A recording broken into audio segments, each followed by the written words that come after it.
Well, so then let me turn to the main event. I've got a snoot full of tequila and a messianic mission, clawing the ground to talk to you as usual.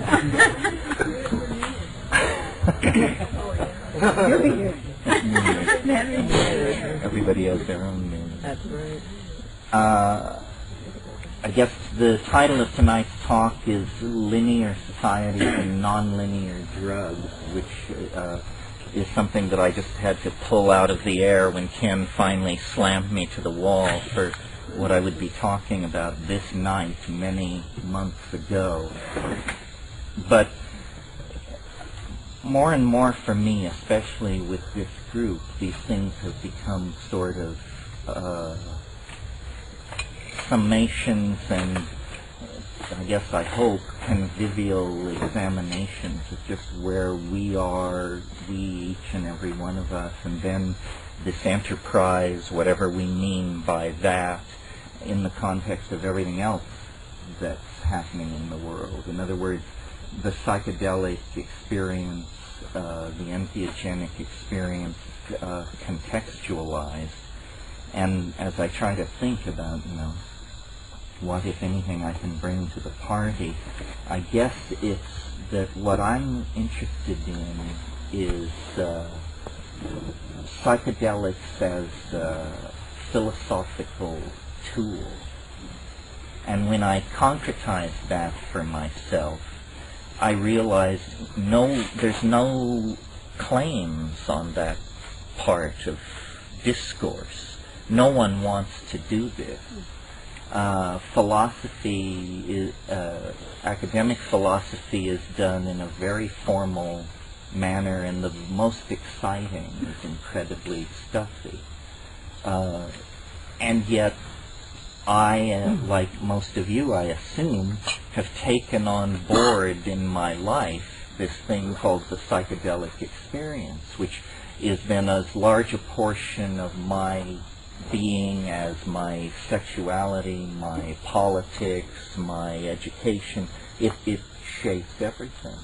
And yet nowhere in the world of philosophical discourse is there any genuflection, at least overtly, made to this. I mean, maybe not since Plato. We talked about shadows on the wall of a cave and so forth and so on.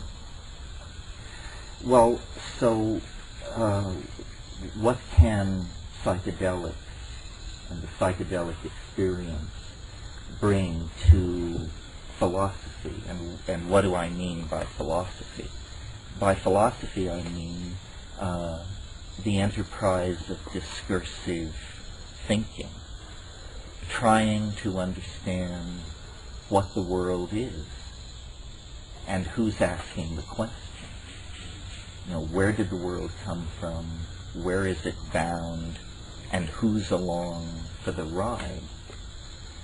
And it seems to me that we, as a community, have, this is sort of hard to wrap your mind around, at least for me, but we have, in a sense, inculcated into ourselves the image of an underclass, so that we struggle for legal toleration of our practices and our habits, but we don't struggle for intellectual legitimation of our visions.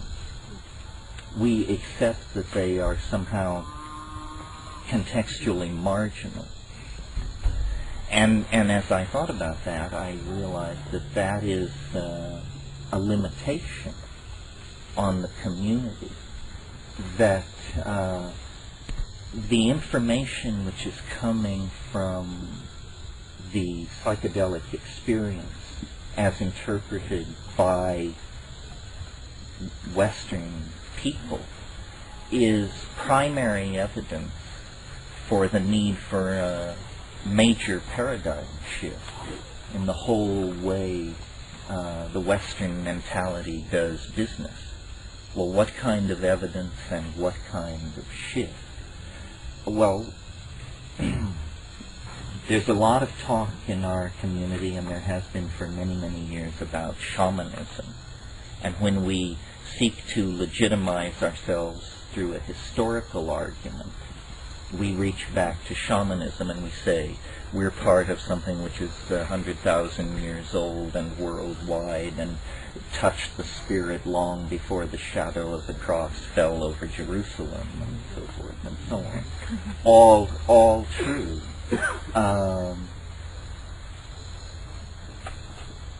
And in a way that has, I think, that tendency, which is part of the broader tendency in the Western mind to valorize and grow nostalgic over the primitive, has put a certain political cast on our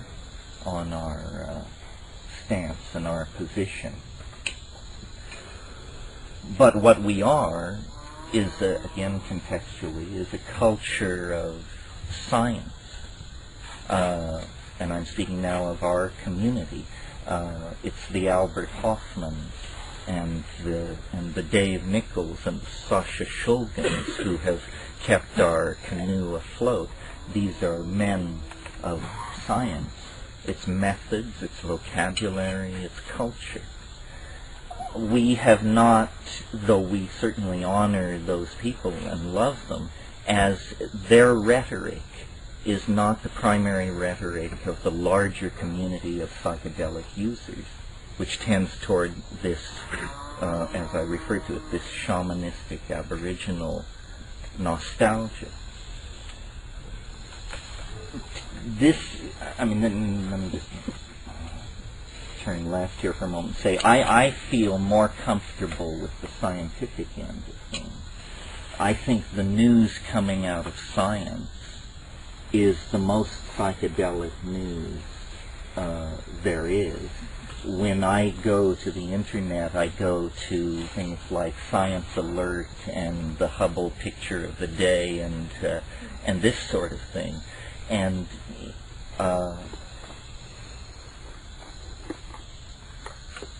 our community as a whole, I think, is not involved enough in incorporating the vistas.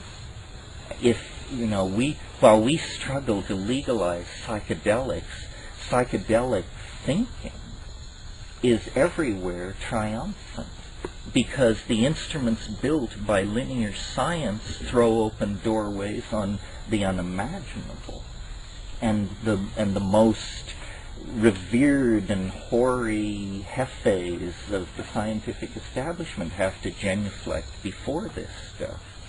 I mean, what am I talking about? Well, for example, Science magazine wrote last week that the most important scientific breakthrough of 1998 was the apparent observation and agreement upon that observation by the astrophysical community of a cosmological constant.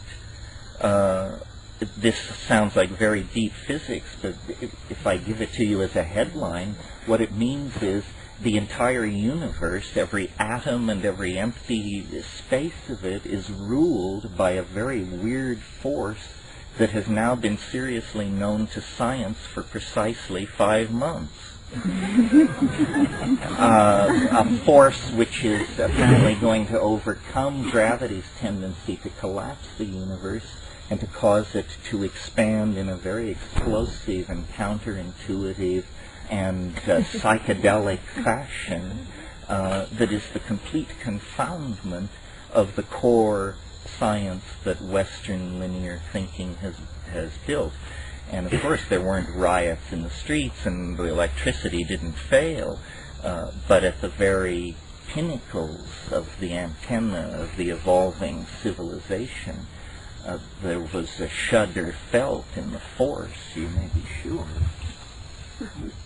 So there are two much larger forces than our community that are in play in terms of shaping the cultural modality, and I would call them, what would I call them? Well, I would call one of them science. It's the other one that I'm having trouble with. It is everything which is not anchored in the rational. you know, the 20th century is the most spectacularly celebratory, has the most spectacular celebratory affair with the irrational since the 16th century. I mean, never before have so many prophets, wizards, wise women, casters of runes, and seers of visions moved among the people, plying their wares. And part of this is brought on by the tension between the failure of the education system at the very moment of an inflationary expansion of knowledge, so that it's very hard to be au courant in all fields. And if you're not current in a field, then probably your version of that field is some kind of story, a myth. You know, I mean, if you can't keep up with quantum physics, why not fall back on archangels? You know, it requires less intellectual engagement or something like that. Discourse is fragmenting. Fields of discourse are evolving vocabularies so rapidly that the understanding of these vocabularies is not penetrating very far beyond the core group of workers. So then this is creating kind of islanded systems of self-reference, where outside those systems of self-reference, information doesn't travel. The people who are the gene splicers know very little about remote sensing, and both of those parties know very little about recent discoveries in astrophysics, for example. So there's an intellectual fragmentation. I live in Hawaii and in a forest in fairly remote conditions, and so I entertain all this in my mind all the time and try to, my faith, and I assume it's the psychedelic faith, although we've had some fairly existential characters in our ranks over the years. But the psychedelic faith, I think, is that the universe is beautiful in the Platonic sense, and therefore good and true. In other words, we're optimists. We're not flailing existentialists. We're not relativists, because we have a real standard to measure our spiritual coinage against. So we're not relativists. This is a point I'm really keen to make, because we're embedded in relativism. It's all around us. It's the air we breathe. But it is not inimical to the psychedelic community. I mean, I think the psychedelic experience is the only authentic source of reliable contact with the numinous. I mean, meditation and so on is all very fine, but it requires a leisure class involved in philanthropic support of this kind of foolishness, where the psychedelic experience is immediate and real. So now I've lost my way here. Yes. No, optimism. So I sit in Hawaii and I look at all this and I try to contextualize it and come out with a good story, because I think the best story will win.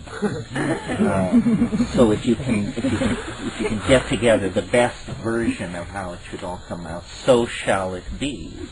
And I work at this because in the past I've been very, very happy with the results between my interior fantasy and the unfolding of historical development. I mean, I wished for LSD, and then it happened, and then I dreamed of the internet, and then it happened. So I should keep at this. Definitely. And I recently read a very interesting book called 1,000 Years of Nonlinear History by Michael DeLanda. And if you get a chance, you should take a look at this. And he made a point which caused me to expand his point into this little thing I'm going to tell you now. But his point was that human beings are very involved in the movement of geological material, that as a species we move rocks around on a very large scale, and of course it's interesting that some of the earliest human structures are the most physically massive and weighty, like the Great Pyramid. So DeLanda made this point about our relationship with the geological stratigraphy of the Earth, and that cities were a kind of geological extension of the process of crystallization, carried on through the intermediation of a biological unit, i.e. intelligent primates who are building these structures. And I thought that was very interesting. I had never considered it before. I've talked about virtual reality, and I've said that it's nothing new, that was a virtual reality, and Çatalhöyük was a virtual reality, but done in stucco and fired ceramic and stone, and that when the medium is so intractable as stone, the epistemic assumptions that get formed about what reality is are very different than if you can build Versailles at the click of a mouse button. But nevertheless, it's the same. But embedded in my reading of DeLanda was, I've been thinking a lot, and I talked to you a lot last year, about artificial intelligences and minds which are not human, minds which are very different from us, intelligence which is very different from us. While the naive are scanning the stars, our appliances have become telepathic. There is a very strange kind of intelligence being called into existence by ourselves, strangely enough. And this is the connection to DeLanda, this artificial intelligence which is being called into being by human activity is made of the same materials as and Çatalhöyük. It's made of ceramics, glasses, and metals. It's that, so then I took this on board and thought about it. And I've sort of come to some kind of cyber-pantheistic Emersonianism, which is, here, I'll give it to you as a headline and then work backwards so that in case I forget what I'm saying, it won't be lost to suffering mankind. The Earth's strategy for its own salvation is through machines, is what it is. And human beings are some kind of, we are the deputized spouse, we are the bride in this alchemical rarefaction of glasses, ceramics, metals, and volatile materials. Apparently, the Earth is like some kind of an embryonic or fetal thing. And at the end of its gestation, what is happening is it is ramifying its nervous system, is appearing in its developmental, in the unfolding of its morphogenesis.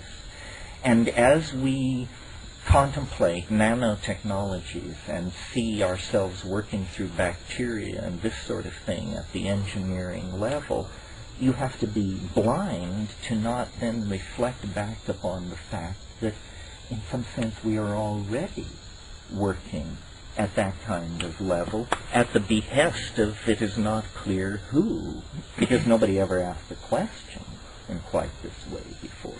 The answer to who, I think, is the Earth. And that what lies ahead at the end of the linear tunnel of Western subjectivist, positivist, structuralist assumptions that we've been operating, when we hit the end of the tunnel and burst out into the larger mental space of cosmic evolution, what we are going to find is that we are partners, actors in a cosmic drama that involves the Earth at one polarity and machines at the other polarity as the expression of the will of the Earth toward a kind of self-reflective transcendence that is achieved through machine-human biotic symbiosis. And this is, there'll never be a headline which says this. Some people won't even notice that it's happening, because these large-scale processes can be described by many metaphors at many depths. But I'm telling you, I think this is what's going on. The reason I like this story is because it's not a story about processes out of control. It's not a story about human guilt. It's not a story full of we musts and we should. It's a story which gives honor to every part of the unfolding experience field.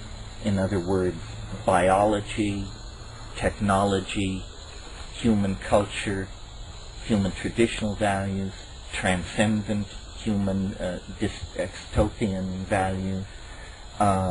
It's a story of things on course, on time, and under budget.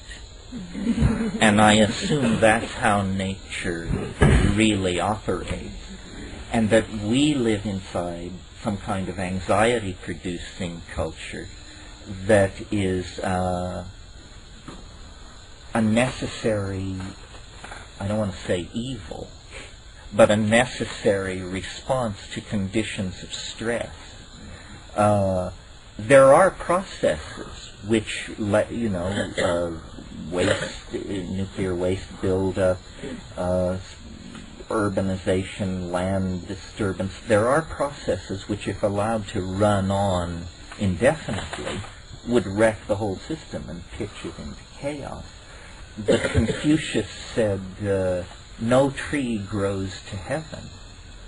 And what he meant by that is it's fruitless to project any process to infinity, because any process projected to infinity creates some kind of catastrophic scenario. If no fruit flies died in 6 months, the Earth would spin out of its orbit from the weight of fruit flies. No, I don't think that. But what an image, right? Somebody once told me if the Earth completely disappeared except for its nematodes, that you could still see the outlines of the continents if you were standing on the moon. I thought, now just who gathered this?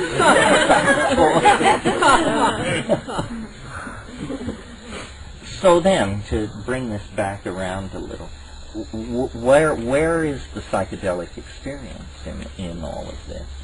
Well, it used to be called, or at one phase it was called, consciousness expansion.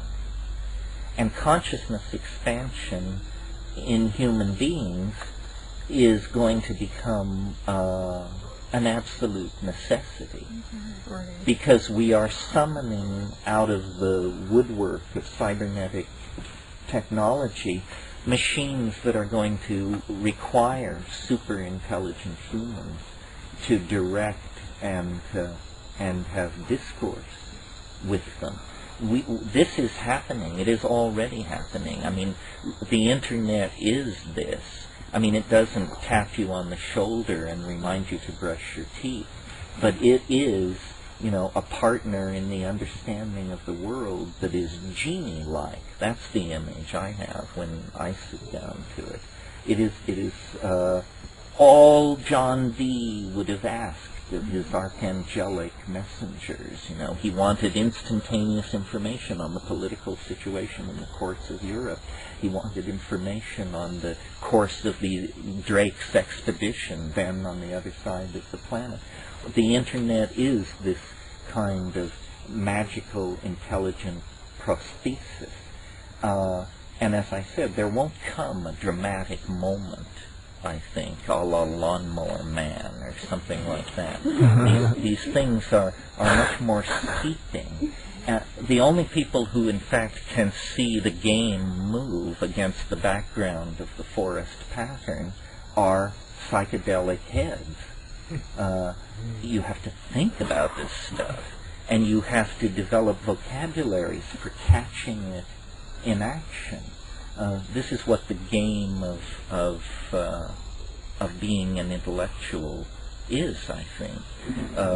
Trying to see the process of morphological unfoldment in action and guess the direction in which it's headed. Because it's inevitably headed toward greater density of information at greater speeds, higher level integrated metaphors, visually rather than textually displayed, transformation of such graphic and glyphic elements over time, it becomes more and more like the interface of a computer, more and more like some kind of machine environment. I mean, we have thought for, I assume, at least 100,000 years, maybe much longer. But the quality of thought, it was early. When it was early, it was intermittent. It was thin. It was a groping. It was an undigested intuition, a perception slipping away from the mind's eye because of media reinforcement and education and acculturation and the passage of 100,000 years. The voice of the mind, the logos, has grown stronger, but now it takes an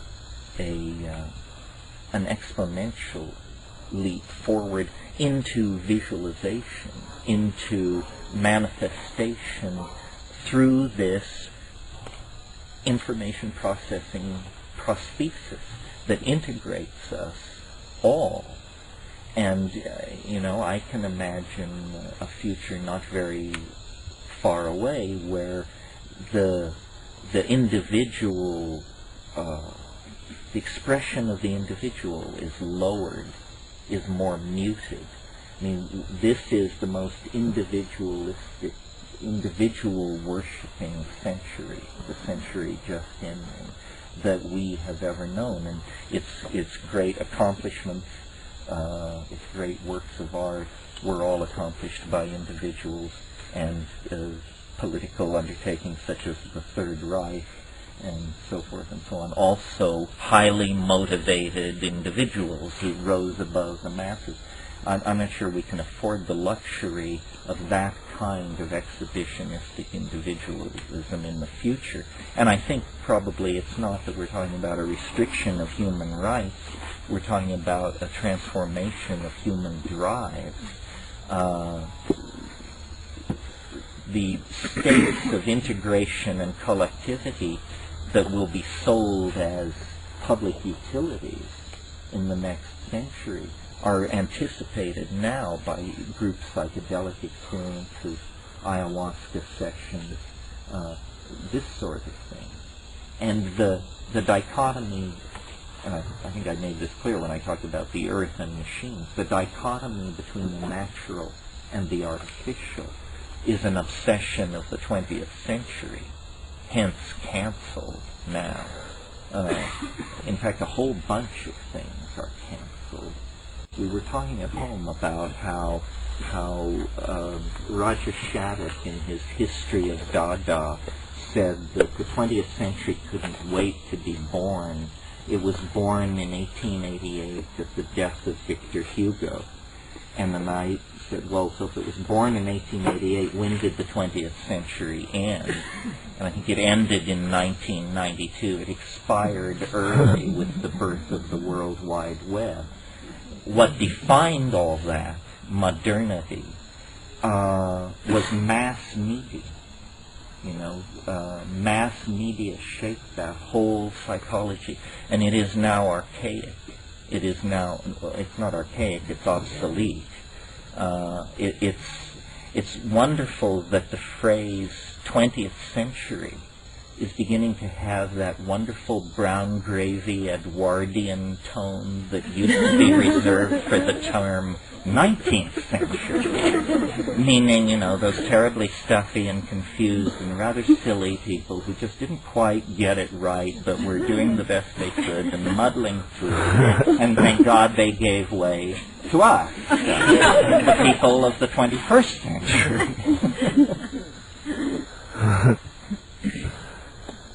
Let me see. Is there a flashlight? I have a page full of notes. I needn't be so... Is there anything here that wasn't touched on? Well, some notes about this planetary intelligence. Thank you, June. And how all that works. One of the insights that I've been reading different people this year, maybe you can tell, and one of the people I've been reading is Greg Egan, who I talked about last year, but now I've read more. Now I've read Diaspora, and the ones where he makes no effort whatsoever to explain it to you unless you've already done your homework. And and then Jonathan today, in his lecture, talked about DNA a little bit, and frame slippage and all of that. And it reminded me of it. The thing that I'm coming to from my psychedelic experience and my life experience and the whole ball of wax is, I said for many, many years that the world is made of language. That was just sort of one of my bumper stickers. But I think that there's that carries some of the flavor of what I want to say there. But that there's more to it than that. It's that everything is code. Everything is code in the sense that hackers mean when they say they write code. When Sasha stands up and waves his arms and draws what he calls the dirty pictures, he initiates you into a code, a vocabulary with very defined rules and quick to learn, and then they're like tinker toys. Once you know the rules of the connectivity, then you can sit down like a child and begin to stick these things together and say, well, what would this be like, and what would this be like, and does God allow this, or does this break the rules, and so forth. The DNA is like that. Human language is like that.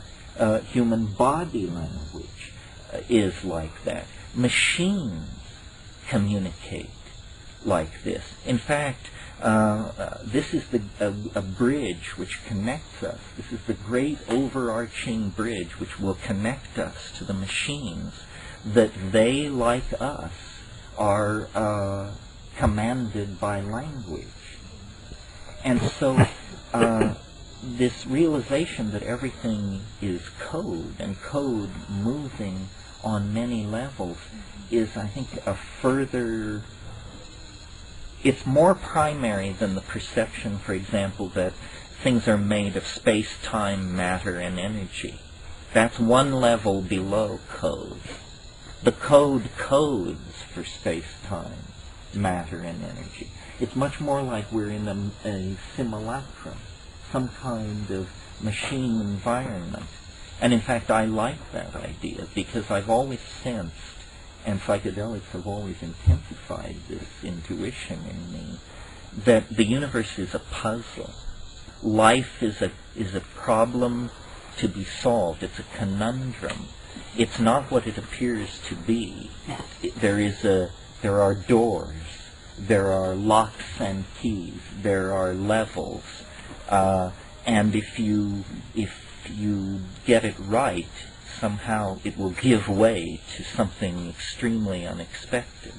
DMT is a perfect example of that. And of course, at the molecular level, it literalizes that metaphor. I mean, the DMT is the molecular key, the extraneous object introduced into the front door of the synaptic receptor. And then, you can plunder the palace for 5 minutes.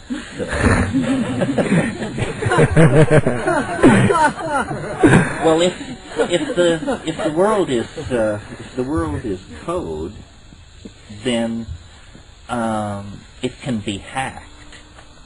In other words, it needn't stand still in quite the same way that it stands still in your mind if you believe in something called the laws of physics. It permits magic because it says behind the laws of physics is a deeper level. And if you can reach that deeper level, you can make changes there. And this leads on to something that I wanted to say about an earlier theme, where I was talking about the legitimation of the community's intuition. It's something that we always kick around at these things, or I always bring it up in some form, is where do the hallucinations come from?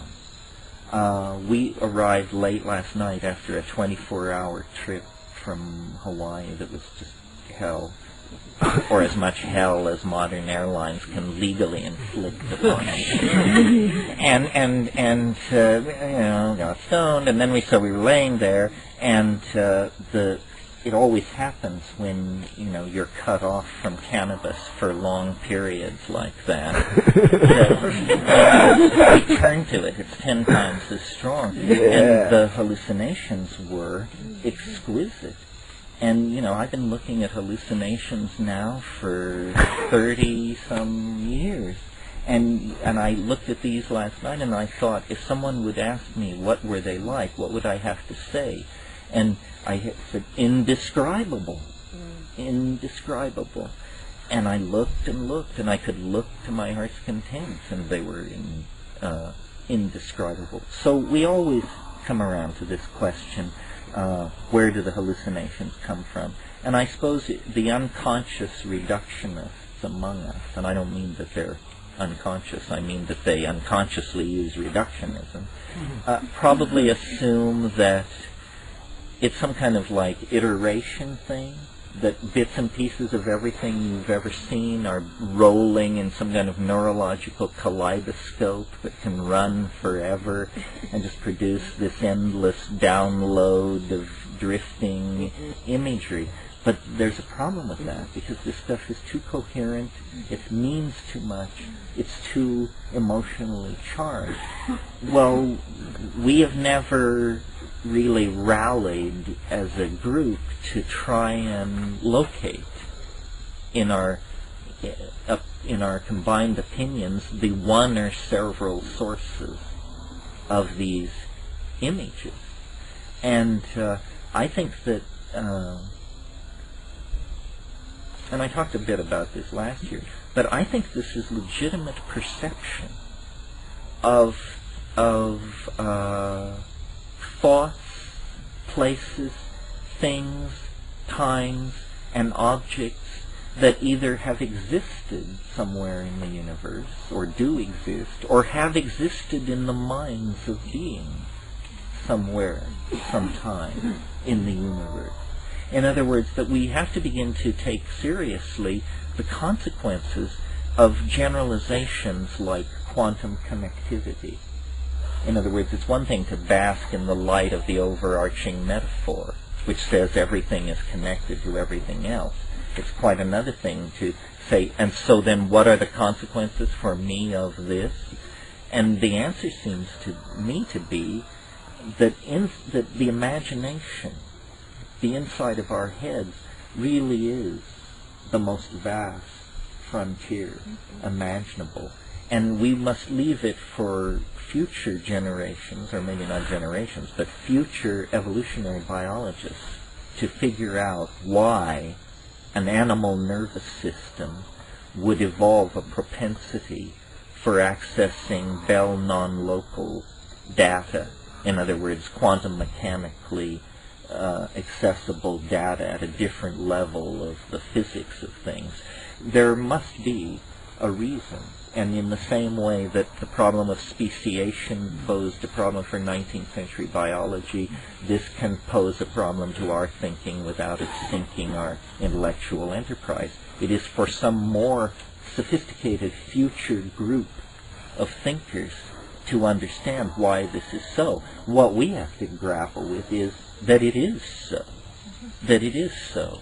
That, you have the Hubble telescope inside of you. You have inside of you an informational gathering instrument that can give you good intelligence about things so immeasurably distant from this point that to state it in numbers and units is meaningless.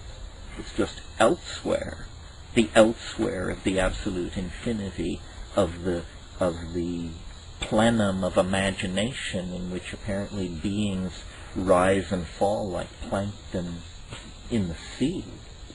And of course the psychedelics are the naturally evolved nanomachinery of the Gaian matrix that knits together this cosmic ecology, this system of living relationships. I'm not impatient with the idea of extraterrestrial life or intelligence, just its pop regurgitation. But I think probably planets like the Earth are alive and conscious, and they use the technologies that the species native to them evolve to cast images out into the larger universe, that the dialogue among cosmic minds is a dialogue among entire planetary ecosystems. It can't be trivialized into some take-me-to-your-leader scenario.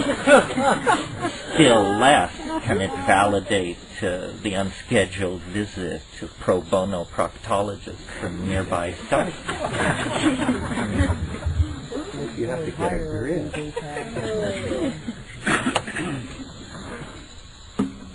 Oh, I know. One other thought that in assessing this year in science, I talked about omega, the cosmological constant, and that is really incredible. In fact, let me do a personal breast-beating thing and point out to you that this thing that they have come upon, omega, the cosmological constant, this absolutely, 50 years ago or so, Einstein called it the biggest blunder I ever made, because he played with the necessity of this thing to keep the universe from falling in on itself, and then he decided it was an unnecessary construct and that it led to such weird conclusions that it had to be gotten rid of. And so that was all very well and good until these recent measurements of the distances of certain supernovae carried out independently by several teams of astrophysicists brought the news that the universe is expanding faster than the laws of physics allow. And when they looked at how much faster, they realized that it called the cosmological constant back into existence. Well, but here there are a couple of things about this cosmological constant that are very counterintuitive. The first is that it acts on empty space. It does not require matter to manifest. It is a property of space itself, the cosmological constant. The second thing is it's a repulsive force that is growing stronger and stronger. Forces don't grow stronger and stronger. They grow weaker and weaker. Gravity grows weaker, light grows weaker, everything grows weaker. This force, as time progresses, gets stronger and stronger. Well, that means when you project it out toward, billions of years into the future, it becomes the dominant force. It overcomes gravity, it overcomes the strong force, the weak force, it overcomes all the forces, it becomes the dominant force. The other thing about it is that it becomes stronger not on an even slope, but asymptotically. It becomes stronger. Well, now this produces something very much like what I've been yakking about since 1971, the novelty wave, the so-called time wave. It too grows stronger and stronger through time, and it too has this kind of built-in asymptotic acceleration where it experiences a kind of inflationary expansion in power. The two map over each other very well. But when you talk, returning now to the cosmological constant, when the astrophysical community realized the consequences of taking this on board, they realized that it was dissolving the entire model of what cosmology has been throughout the 20th century. Because what it's really saying, this discovery, less than 6 months old, is that space itself is in the act of exploding, that the universe is on the cusp of an inflationary phase of expansion similar to the inflationary expansion that occurred at the time of the Big Bang. What would this look like? What would it feel like? Nobody can even imagine. It is not upon us. I don't mean that. But I mean that in the near future of the universe, in the next billion or 2 billion years, things will change very, very dramatically. Everything will begin to rearrange itself according to the expression of this asymptotic power. So that was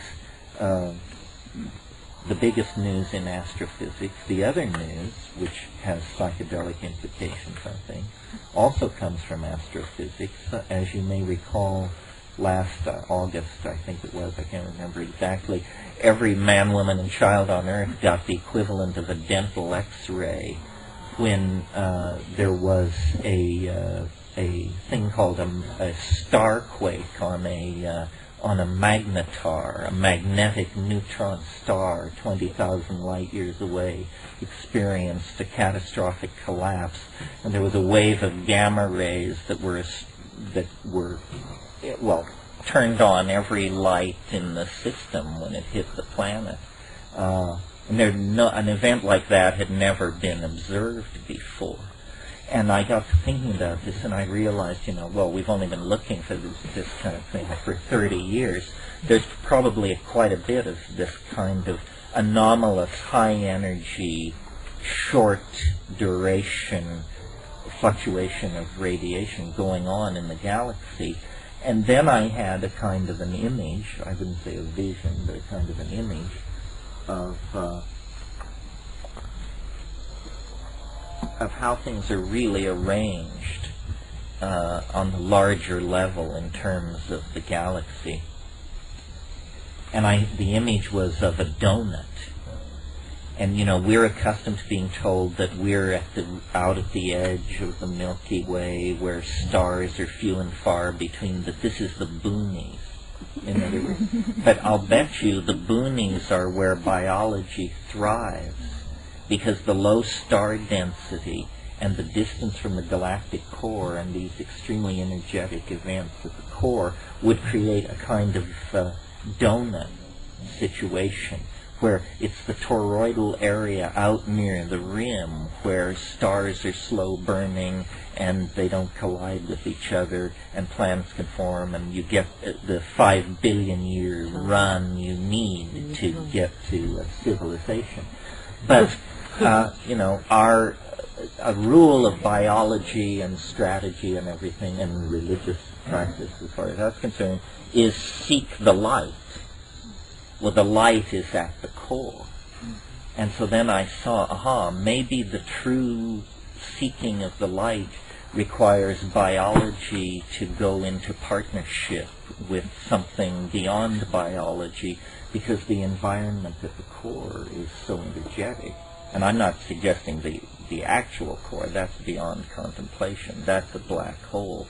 No technology imaginable can get even near the event horizon of an object like that. Mm-hmm. But I mean in the vicinity of the galactic core, where the star density is 200 to 300 times greater than it is in our vicinity. Those kinds of environments are so fraught with peril for biology that probably downloading ourselves into machine symbiotes of some sort is the only is the only way to go to those places. In one of Greg Egan's novels, he pictures a human future where this is one option. You can fuse yourself with a starship and set out to check out the neighborhood. Or you can join the Amish and till rye in Pennsylvania. Actually, I think you can't do that because something's happened to the earth. But some Hamish possibility is still available. Well, this is not like the sort of thing the other faculty members will be talking to you about, which is an intense and primarily important download of the homework, the chemistry, the botany, the behavioral impact, the archaeology, the ethnography of these substances. I ask myself all the time, how are we different from other people? Are we morally superior? Are we smarter? Are we richer? Are we kinder to the people we meet? And actually, the longer I look, the less I can tell. There are extraordinary examples of all of these things in and outside of our community, and extraordinary nudniks and jerks inside and outside our community. But we have in our hands tools that I think, if people were correctly presented with them and understood without hype and hysteria and hyperbole what this psychedelic enterprise is about, that we would win them to our cause, because our cause is the human cause, the cause of thinking and communicating and building and bringing into existence new forms of beauty, new possibilities for being. And this can be done without psychedelics, certainly. But with psychedelics, it is accelerated. And it has a feeling not only of immediacy, but of, the only way I can put it is correctness. It isn't the lonely neurotic artist thrashing toward some kind of self-reflection. It's the firm guiding hand of a greater mind, the logos, the earth, I'm not sure, but a greater mind. I mean, true art truly is truly inspired. And the muse, I don't think, was more real for Homer than it is for each and every one of us when we're in the presence of the mushroom, or ayahuasca, or DMT, or LSD, or something like that. So, I suppose I will go to the grave with life as mysterious to me as I found it when I came to consciousness around 6 or 7. But I think life is, whatever it is, it's an opportunity of some sort. And the things I have been most grateful for were the things that I met at the frontiers of knowledge, of sexual experience, of psychedelic experience. Knowing, feeling, and being one with being are how I would categorize that breakdown. So I think the future is bound to be very confusing and demanding for most people. And there are many claims on each of us and our intellectual loyalties and where we put our energy. Should we tolerate relativism? Should we be Mahayana Buddhists? What's our position on the Huichol? How do you relate to Monica? All these things have to be sorted out, But I feel actually like the thing that I always dreamed of in my early youth was a miracle. I didn't particularly like Oshfensky's book, In Search of the Miraculous, but I loved the title. And I used to just sort of chant it as a mantra. In search of the miraculous. Just one. I knew the rules. Just one is enough, because one secures the possibility of an infinitude of miracles, whether you have observed them or not. Well, now I'm 52,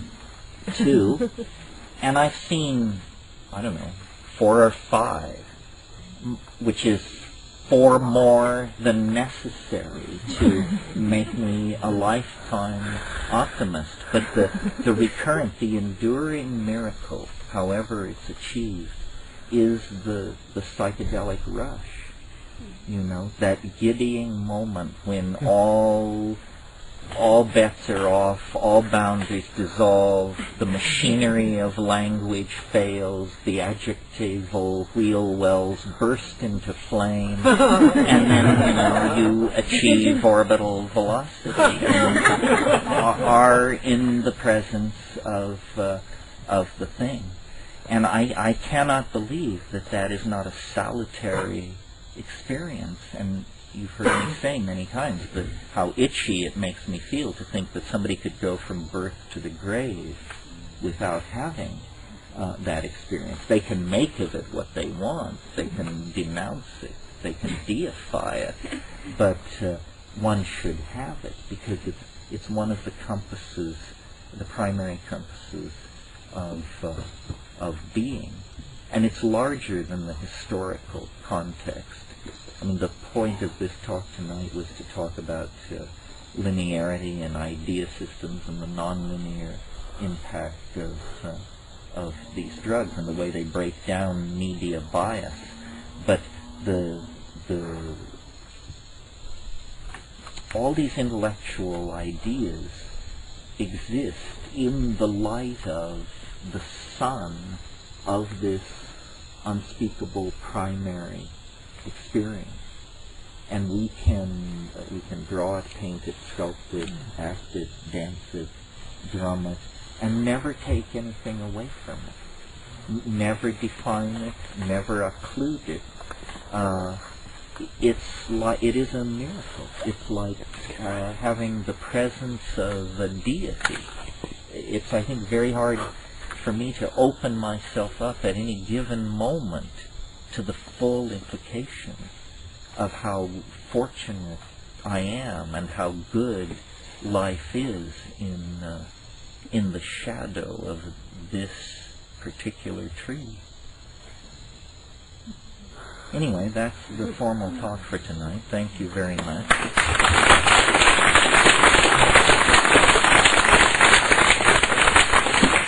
And now we'll entertain questions, which is usually much more fun. So, anybody got a take on that, or want to say something completely oblique, or anything else? Last year. Let's start with last year. Human intelligence, giant intelligence, artificial intelligence, extraterrestrial. Can you speak up?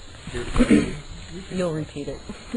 Well, the question is about the discussion about artificial intelligence. You mean the hierarchy of the relationship of these things?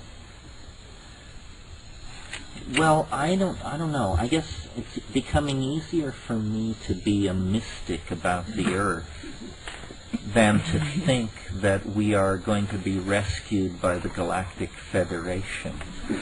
I think that the Earth, that it's a profound connection. The Earth is the foundation of everything. It's the foundation of biology, and it's the foundation of machine culture and machine architecture. So, if you can imagine that a redwood is alive, it's much easier for me to imagine that there is some kind of slow-moving, telluric intelligence that may have begun as a homeostatic system. In other words, to stabilize the atmosphere, to create a chemical environment that had a momentum to it that wasn't driven by the cosmic ambiance. You understand what I mean? And then feedback, perhaps. Yeah, feedback mechanism. And then, of course, people say, well, it's very hard to imagine it because there are no genes, there is no nervous system, there is nothing that we can quite...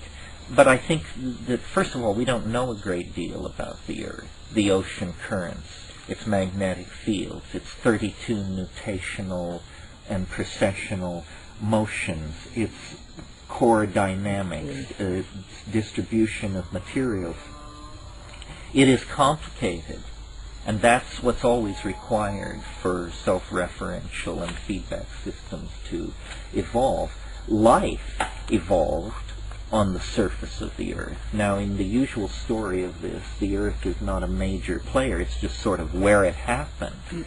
But on the other hand, what if you took the view that the Earth permitted or coaxed into existence or made possible or encouraged or enzymatically catalyzed these processes? And the geomagnetic reversals, the glaciations, the ebb and flow of nitrogen levels in the atmosphere, all of this has pumped biology.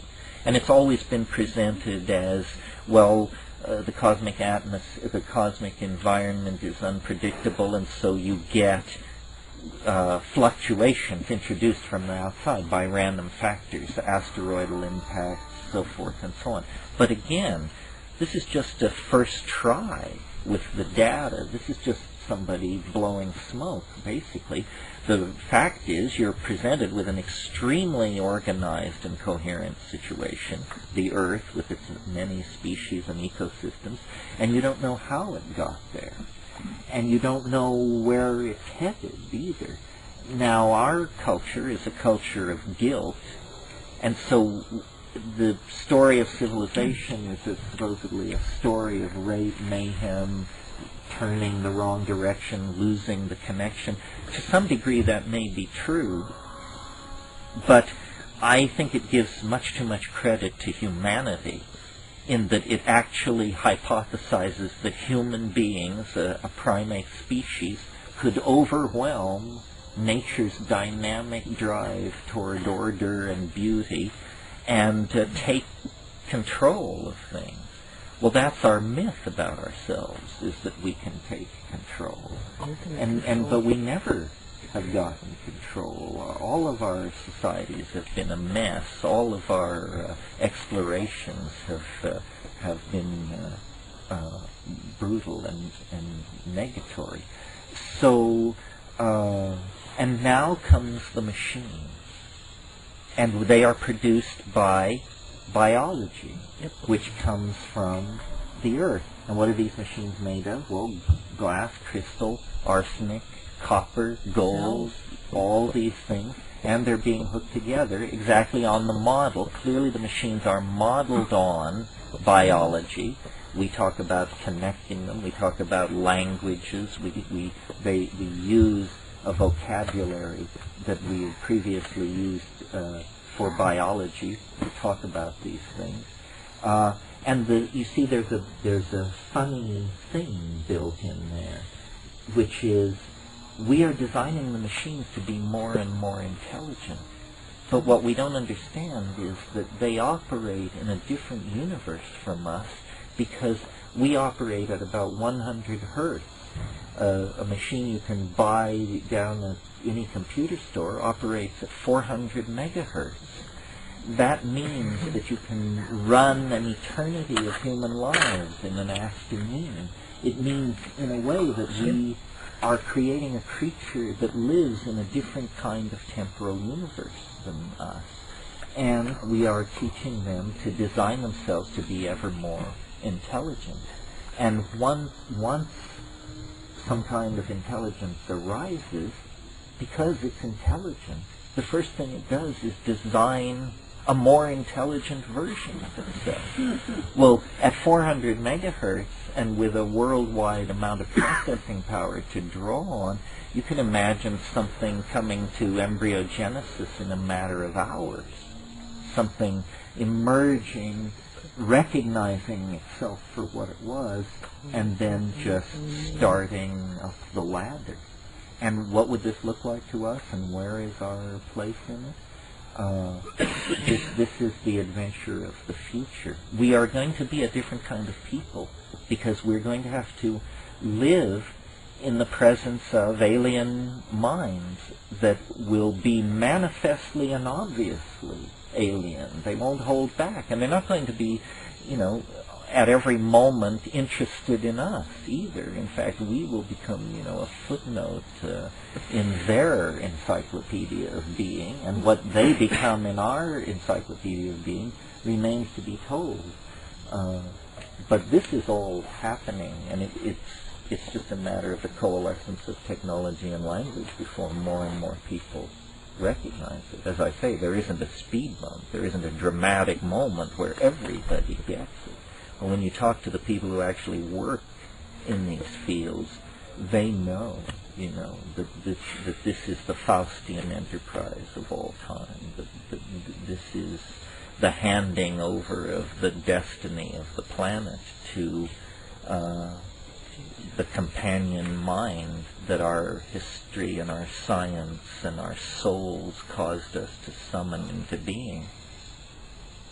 It's pretty interesting, isn't it?